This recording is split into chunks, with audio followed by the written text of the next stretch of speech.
મુદ્દો છે પોલીસ ભરતીમાં અન્યાયની વાત ક્યાંથી આવી?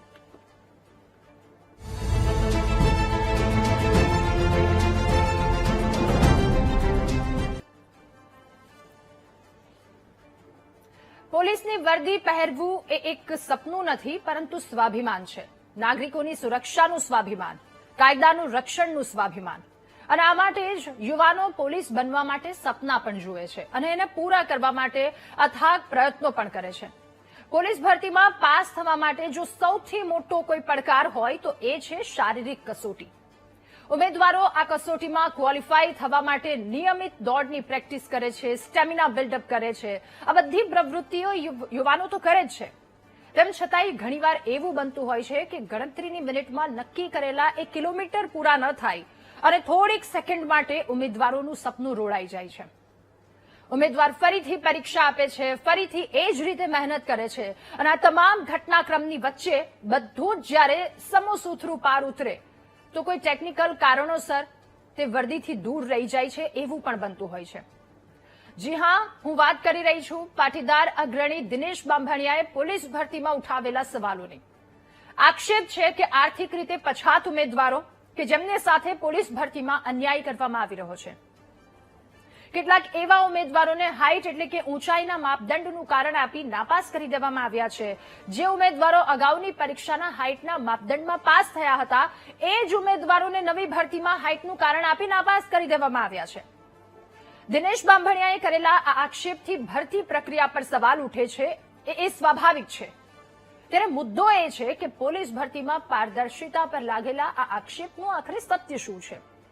ભરતીમાં હાઇટના લીધે ઉમેદવારો નાપાસ થયા છે, નાપાસ કરવામાં આવ્યા છે, તો પછી એની પાછળનું કારણ શું છે?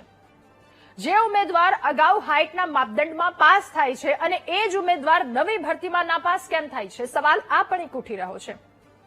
આ જ વિષય પર કરીશું આજનું મહામંથન.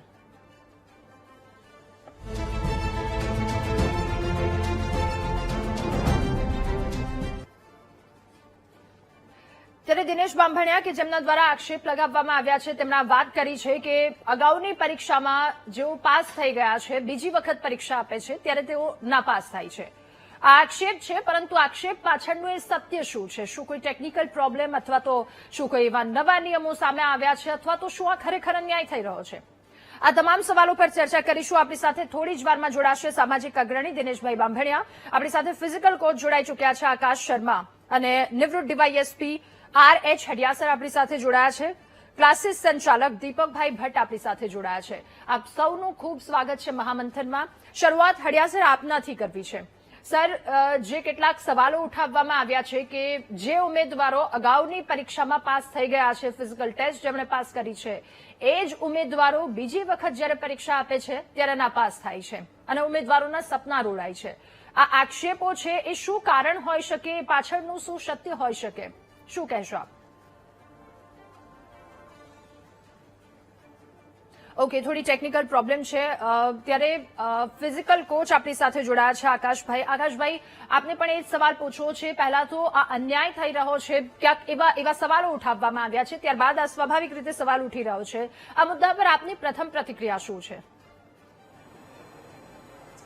રાધાબેન, સૌથી પહેલા તો હું આપ સૌને, વીટીવી ન્યૂઝને, આપને અને જે મહામંથન પ્રોગ્રામ છે એના થકી સૌથી પહેલા તો હું વીટીવી ન્યૂઝનો સૌથી મહત્વનો ધન્યવાદ કરવા માંગુ છું કે આપ સૌ મળીને અને વિદ્યાર્થીઓની જે વાજા છે, વિદ્યાર્થીઓની જે પરેશાનીઓ છે એમને આપ સમજીને અને તમે વારે ઘડીએ આ બધા પ્રોગ્રામ્સને લાવીને અને વિદ્યાર્થીઓના પ્રોબ્લેમ્સને આ બહાર લાવી રહ્યા છો, જેનાથી વિદ્યાર્થીઓને ન્યાય મળી શકે.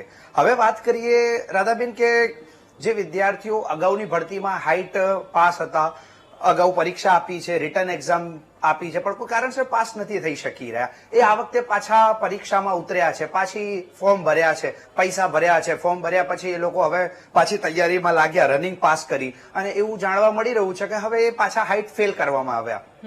અગાઉની ભરતીમાં એ લોકો પાસ હતા, જે તે શારીરિક ધોરણો ચકાસણી કરી અને આ વખતે એમને પાછા ફેલ કર્યા. સેમ કેસ આવું 2022માં બનેલો હતો અને એ સમયે પણ વીટીવી ન્યૂઝે અમે લોકોએ બહુ જ રજૂઆતો કરી હતી અને વીટીવી ન્યૂઝે પણ અમને ખૂબ સપોર્ટ કર્યો હતો. અમારા ઘણા બધા વિદ્યાર્થીઓ હતા, એ લોકોને પણ આવી જ રીતે હાઇટ ફેલ કરી દેવામાં આવ્યા હતા.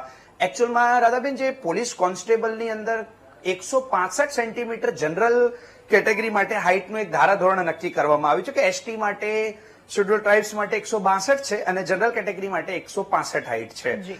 અગાઉની ભરતીની અંદર પણ 2022ની જે ભરતી હતી એની અંદર પણ આવું બનેલું હતું કે અમારા છોકરાને હાઇટ ફેલ કરી દેવામાં આવ્યું હતું. એને અગાઉના પાસિંગના સર્ટિફિકેટ બતાવવામાં આવ્યા હતા. જે તે ગ્રાઉન્ડ પર જે અધિકારી હતા એમને રિવ્યુઝ બી બતાવ્યા હતા કે સર અમે હાઇટ અગાઉની ભરતીમાં પાસ છે, પણ એમણે એવું કીધું હતું કે ભાઈ હવે એ અમે નથી ચલાવવાના, તમે આ વખતે ફેલ છો તમે, એટલે હવે અમે કોઈ બી જાતનું અગાઉની ભરતીમાં પાસ છો કે કાંઈ બી અમે નથી ચલાવી લેવાના, અને એ છોકરાને ફેલ કર્યો.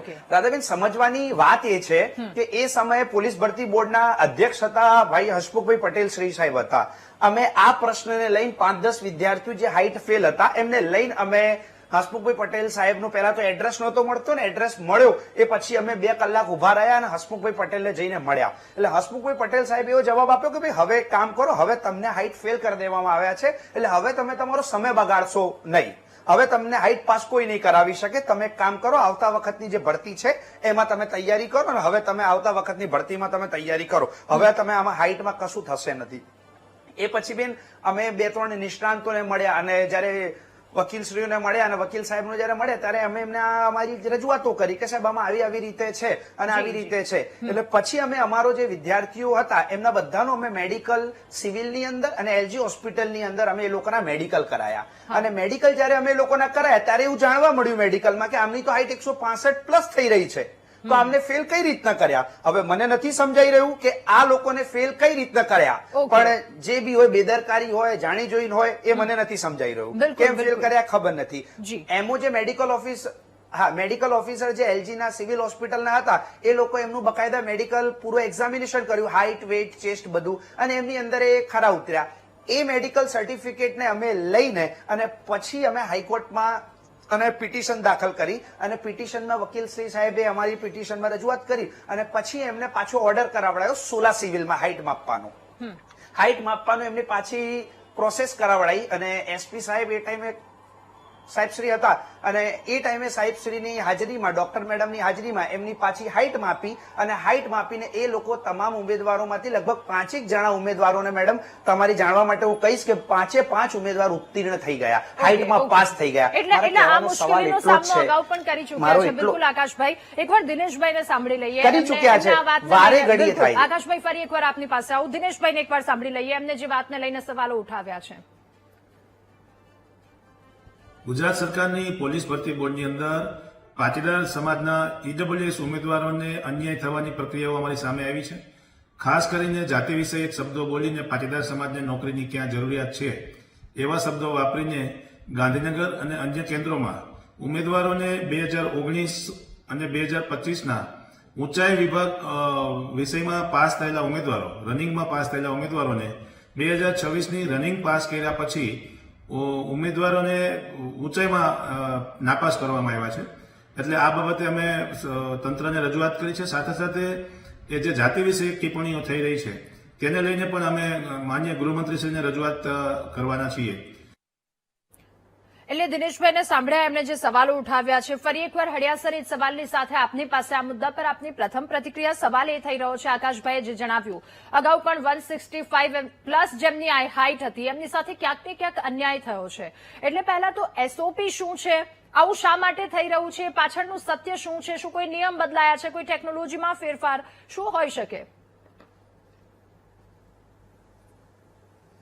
જી, મારું મંતવ્ય એવું છે કે જે લોકોની હાઇટ હાઈકોર્ટની મેટર સાંભળી, બામણીયા સાહેબને સાંભળ્યા, અને હું પણ બહુ વાકેફ છું. મારા પરિવારમાંથી ઘણા બધા સગાવાલાના દીકરાઓ, અમે સાંપ્રત આ પોલીસ કોન્સ્ટેબલ અને પીએસઆઈની ભરતીમાં બહેનો અને ભાઈઓ બધી ભરતીઓમાં બહુ સારી રીતે ખૂબ મહેનતથી તૈયારી કરીને જોઈન થયા છે. એવો અનુભવ નથી, પણ આ જે અત્યારે આજકાલ મીડિયા અને સીધી રીતે હમણાં અમે જે નાપાસ થયેલા વિદ્યાર્થીઓ બીજાનો પણ કોન્ટેક્ટ કર્યો, આપેલો કોન્ટેક્ટ કર્યો, તો એ ચોક્કસ જાણવા મળ્યું છે કે કંઈ ને કંઈક ક્ષતિ કોઈ ઇન્સ્ટ્રુમેન્ટમાં કે બીજામાંથી છે. જે વિદ્યાર્થીઓ અગાઉ પાસ થયા હવે હાઇટમાં કેવી રીતે નાપાસ થાય?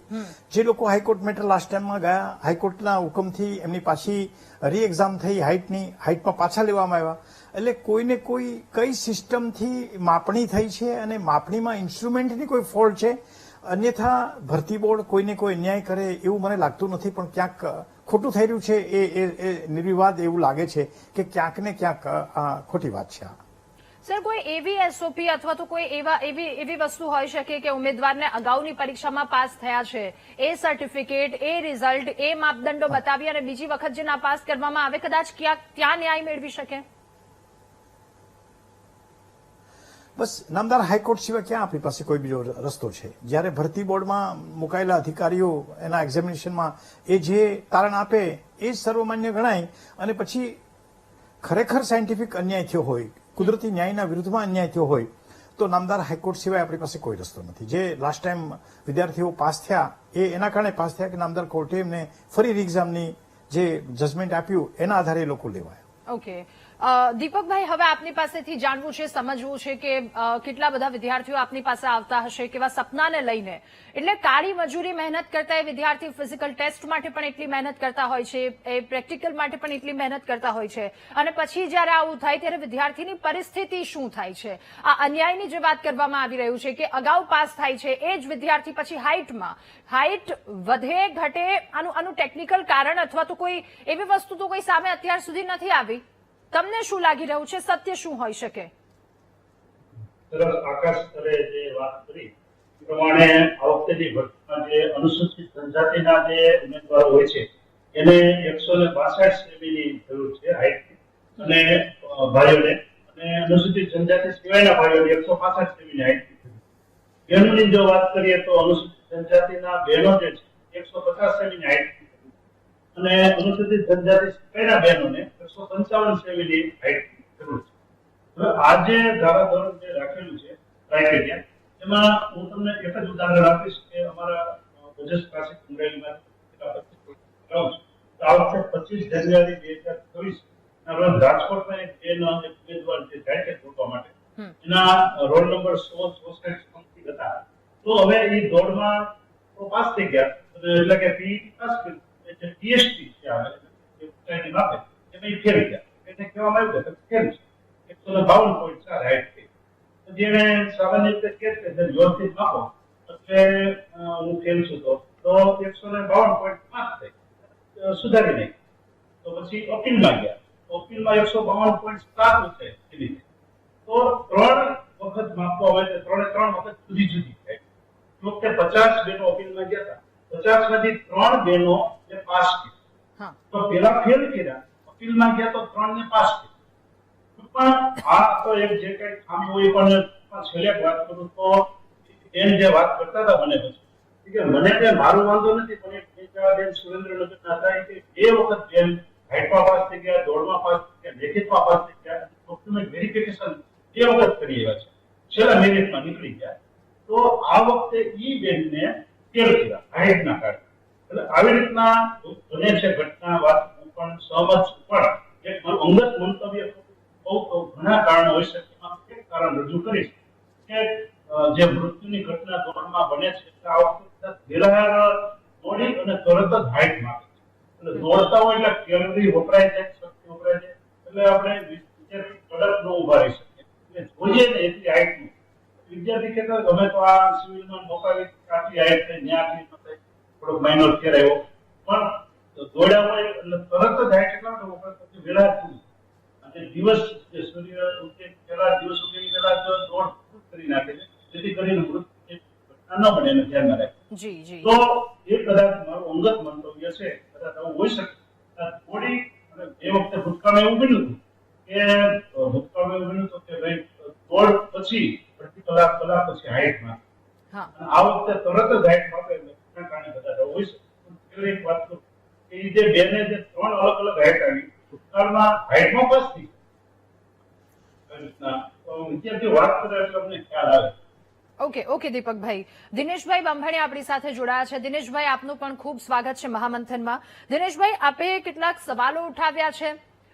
પાટીદાર કેટલાક ઉમેદવારો એમને કહ્યું હતું, જે જાતિવાચક શબ્દો વાપરીને જે તે સવાલ છે, સાથે એ પણ કે અગાઉ પાસ થઈ ગયા છે, ફરી એકવાર ટેસ્ટ લેવામાં આવે છે ત્યારે ફેલ કરવામાં આવે છે. એ પાછળ શું કોઈ તપાસ કરવામાં આવી? આવું શા કારણે બન્યું? શું કહેશો આપ? જો ગુજરાતની પોલીસ ભરતી બોર્ડની જે પરીક્ષાઓ લેવાઈ રહી છે તેમાં તમામ જાતિના, તમામ જ્ઞાતિના અને કેટેગરીના ઉમેદવારો ભાગ લેતા હોય છે.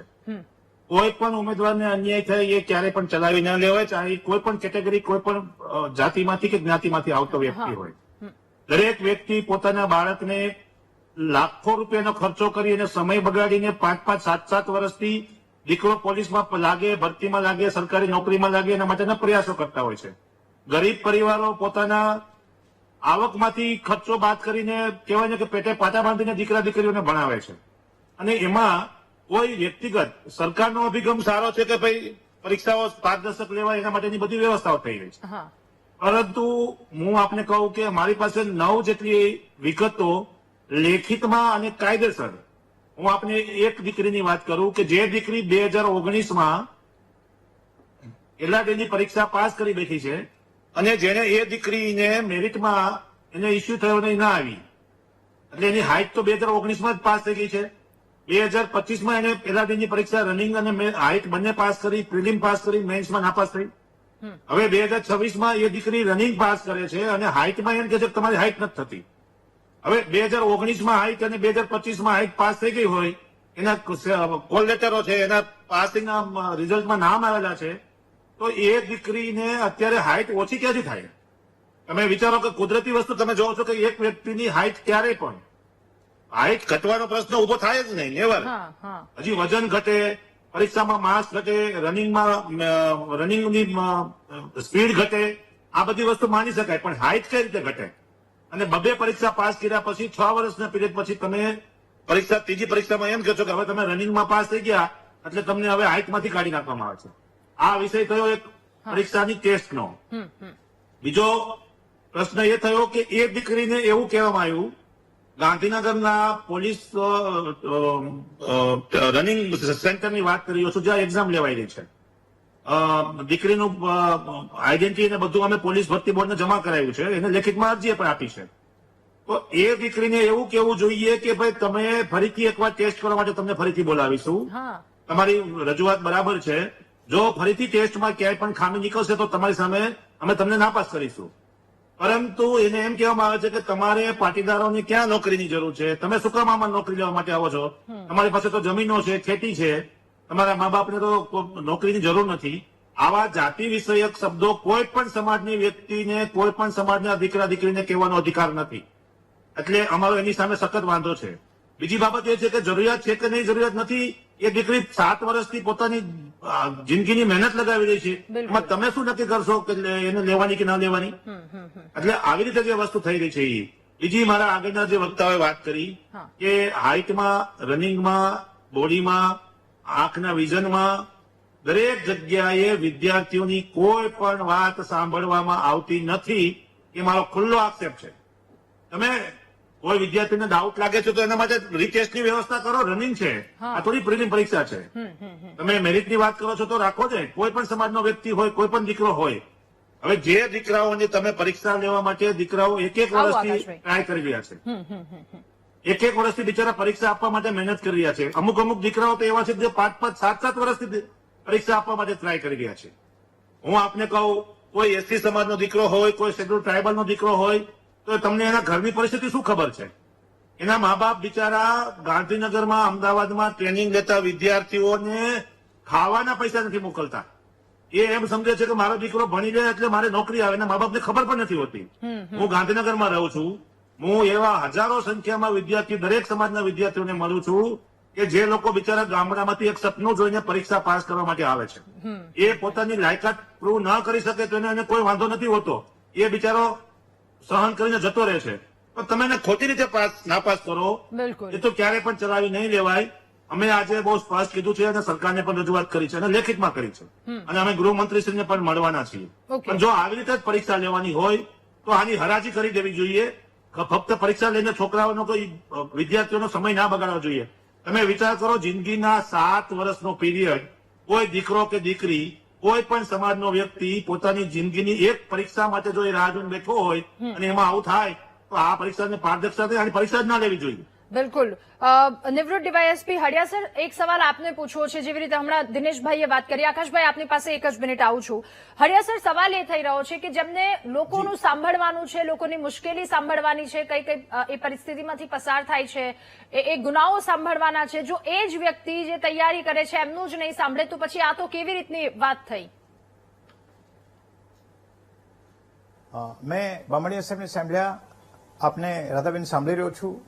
આવું જો જે આક્ષેપોની વાત છે એ આક્ષેપો ક્યાંક ને ક્યાંક આવી રહ્યા છે અને ત્યારે લાગે છે કે એક્ઝામિનરો અત્યારે હાઈ ડેફિનેશન કેમેરા નીચે આ બધી એક્ટિવિટીને જોવે છે, હાઇટ માપે છે.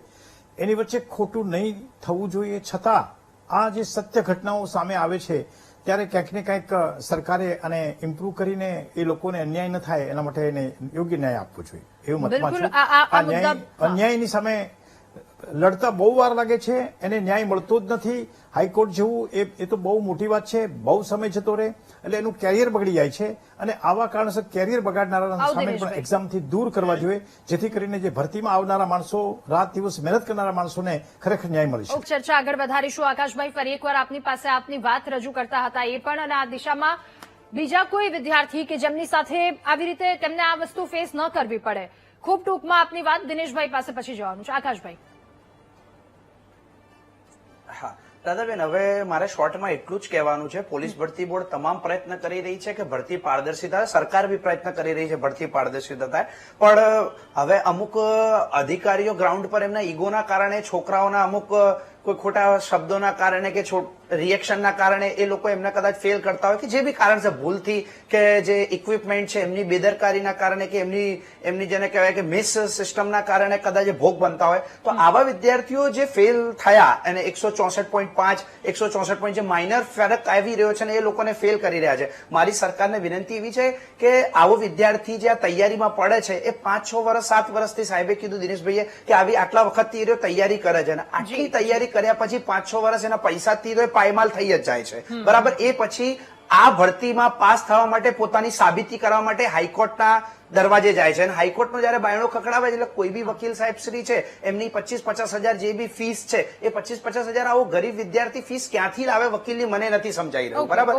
દર વખતે પાછલી વખત બી અમારા વિદ્યાર્થીઓ ગયા હતા અને એ લોકો ફેલ થયા અને એ લોકો હાઈકોર્ટના બાયણે ગયા અને એમને 25-50 હજાર રૂપિયા પૈસા તો ચલો ઠીક છે, કોઈ બી મદદ કરી દે, પણ મેડમ ઇન બિટવીન જે 15-20 દિવસ આ છોકરાના બગડે છે, કેમ કે લેખિત એક્ઝામના 15-20 દિવસ એ છોકરાના હાઈકોર્ટમાં જાય, 16 સિવિલમાં જાય, એને 15-20 દિવસ બગડી જાય છે. આ 15-20 દિવસનો જયારે એનો લેખિત પરીક્ષાનો સમયગાળો હોય છે એ ખૂબ બગડે છે. મારી એટલી જ વિનંતી છે પોલીસ ભરતી બોર્ડ દ્વારા. દિનેશભાઈ, આપની વાત પણ રજૂ કરશો સાથે. પોલીસ ભરતી બોર્ડ દ્વારા મારી ખાલી એટલી જ વિનંતી છે. એસપી સાહેબે વાત કરી કે ભાઈ આવું દેખાઈ રહ્યું છે. સાહેબની વાત સાથે હું બિલકુલ સહમત છું કે સરકારે કોઈ પણ વ્યક્તિને અન્યાય થતો લાગે તો સીધું કોર્ટમાં મોકલવાના બદલે એને પોતાની એક વાર તક આપવી જોઈએ. હું તમને વાત કરું કે જે વિદ્યાર્થીઓને પરીક્ષામાં એમ લાગે છે કે ભાઈ મારા માર્ક્સ આટલા ના હોય ને આટલા હોવા જોઈએ, તો એમાં સરકાર 500 રૂપિયા એની પાસે ભરાવડાવે છે પેપર ચેક કરવા માટે. અને 500 રૂપિયા ભર્યા પછી જયારે વિદ્યાર્થી એમ પૂછે છે કે ભાઈ મને મારો ટોટલ ચેક કરવા દો, અંદરનું ઇન્ટરપ્રિટેશન જવા દો, તો કહે છે ના એવું કઈ ચેક નહીં, અમે જોઈ લીધું, તમારું પેપર બરાબર છે. હવે આવી તો કઈ રીતો હોય? 10મા ધોરણ 12મા ધોરણની અંદર પણ ભરતી બોર્ડ પરીક્ષાઓ જે લેવાતી હોય છે એમાં તમને એમ લાગે છે કે મારા માર્ક્સમાં ક્યાંક પ્રોબ્લેમ છે તો વિદ્યાર્થીની સામે પેપર જોવામાં આવે અને એને ટોટલ બતાવવામાં આવે કે તમારા માર્ક્સનું આટલું ટોટલ થાય છે એ બરાબર છે. હવે તો વિદ્યાર્થીને શું કહેવામાં આવે છે કે તમે 500 રૂપિયા ભરો, એટલે બિચારો વિદ્યાર્થી બેંકમાંથી બોન્ડ લઈ અને 500 રૂપિયા ભરવા જાય. 500 રૂપિયા ભર્યા પછી જયારે વિદ્યાર્થીને જવાબ મળે ત્યારે એમ કહેવામાં આવે છે કે તમારો ટોટલ બરાબર છે, અમે ચેક કરી લીધું. તમે કોઈ પણ ગ્રીવન્સને, કોઈ પણ કમ્પ્લેનને સાચો ન્યાય આપો, સીધું કોર્ટમાં મોકલવાનું રહેવા દો. તમને જેટલું ઈજુ લાગે છે એટલું કોર્ટના ખર્ચા, કોર્ટની પરિસ્થિતિ ઈજી નથી વિદ્યાર્થી માટે. બિલકુલ. મેં આપને કીધું એમ કે આજે એક વિદ્યાર્થીને મેં ફોન કર્યો, બેન એક વાત મારી પૂરી કરું, મેં આજે વિદ્યાર્થીને ફોન કર્યો કે તમારે ટીવી ડિબેટ સામે બેસવાનું છે. દીકરીએ રડતા રડતા મને એમ કીધું કે સાહેબ મારા પપ્પાએ મને ના પાડી દીધી કે હવે તું કોઈ પરીક્ષાની રાહ ના જોઈશ, તું એસઆઈટી ની પરીક્ષાની તૈયારી ચાલુ કરી દે. સાહેબ આ ન્યાય આપણે આપવા માટે બેઠા છીએ. તમારે કમસે કમ એ વિદ્યાર્થીને ફરીથી એકવાર બોલાવીને એની હાઇટ માપવી જોઈએ, ભલે 5 દિવસ 15 દિવસ 2 મહિના પછી માપજો, પણ તમે એટલો તો આશ્વાસન આપો કે ભાઈ તમારી 2 વખત તમે પરીક્ષામાં હાઇટમાં પાસ થઈ ગયા છો, તમે એની પ્રિલિમ પાસ થયું છે અને બેન આજે જે બનાવ બન્યો છે એ વિદ્યાર્થી 2019ના મેરિટ લિસ્ટમાં સિલેક્શનમાં હતું, પણ એને જે તે વખતે 1,8,000ના જીઆરનો ઇસ્યુ થયો એટલે એ દીકરી નીકળી ગઈ. એ અત્યારે કોર્ટમાં લડી રહી છે, છતાં પણ આજે ફરીથી 2025માં એને પરીક્ષા આપી, એમાં એ પાસ થઈ ગઈ.